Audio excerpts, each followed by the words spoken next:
Izgradnja starog mosta i rekonstrukcija istorijske jezgre Mostara podrazumijeva osmišljeni i profesionalan pristup restauratora i zaštitara kulturno-istorijske baštine, ali isto tako zahtijeva krajnje odgovoran odnos graditelja i krajnjih korisnika novo adaptiranih prostora i objekata uz Neretvu i Radobolju, kako bi se izbjegle ili na vrijeme otklonile i eliminisale greške i promašaji u tokovima oživljavanja najatraktivnijeg dijela grada.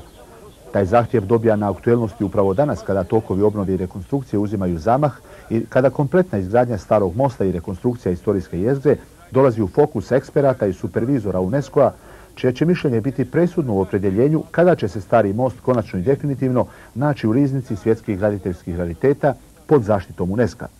Zbog opisanih razloga valja svakako pozdraviti inicijativu da se obavi efikasna inventura kako dobrih rezultata, tako i pogrešaka i promašaja u dosadašnjem toku rekonstrukcije i oživljavanja istorijske jezgre.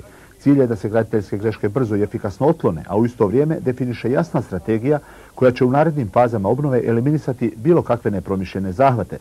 Samo takav pristup može osnažiti i učvrstiti ideju da Mostar bude ona poželjna i privlačna tačka na međunarodnoj pozornici, ne samo u vrijeme izgradnje starog mosta, nego i poslije kao atraktivna i privlačna turistička destinacija. Došlo je vrijeme da fokus interesovanja svjetskih stručnjaka ne samo na mostu, nego da pređe i na dio okoliša oko mosta.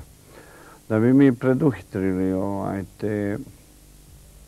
te supervizore koji u ime UNESCO trebaju da dođu na ove prostore, mi smo jutros upriličili zajedno u organizaciji sa gospodinom gradonačelnikom i gospodinom načelnikom Nijazom Slipićevićem, stručnjaci, eminentni stručnjaci iz grada, a i stručnjaci koji su vezani za nama, stručnjaci AGK-a, stručnjaci UNESCO-a.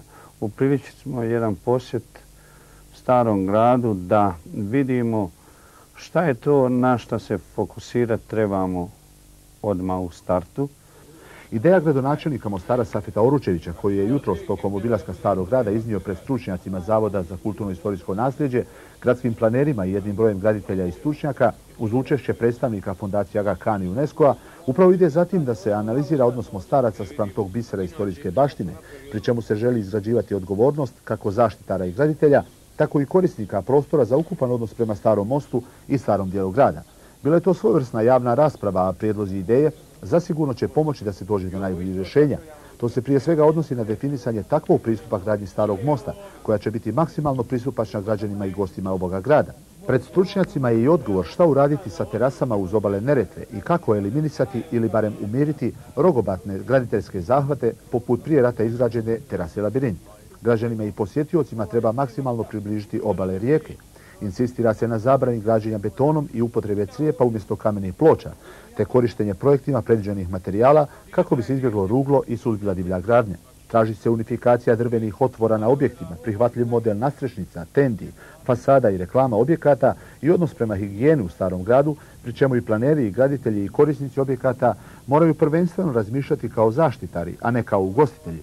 Gradske vlasti su također na velikom ispitu i pred velikom odgovornošću, posebno kada je riječ o sprečavanju, a onda i o sankcionisanju nepromišljenih i nezakonitih graditeljskih poteza. Zbog toga se traži stalna i efikasna inspekcijska kontrola, kako bi grešaka bilo što manje i kako bi se brzo otklanjale. UNESCO i Svjetska banka spremni su da gradu stave na raspolaganje odgovarajući fond za brze intervencije u otklanjanju grešaka u dosadašnjim tokovima obnove i rekonstrukcije u starom gradu, što će u svakom slučaju biti od presudne važnosti da se pogreške u građenju otklone i efikasno i brzo.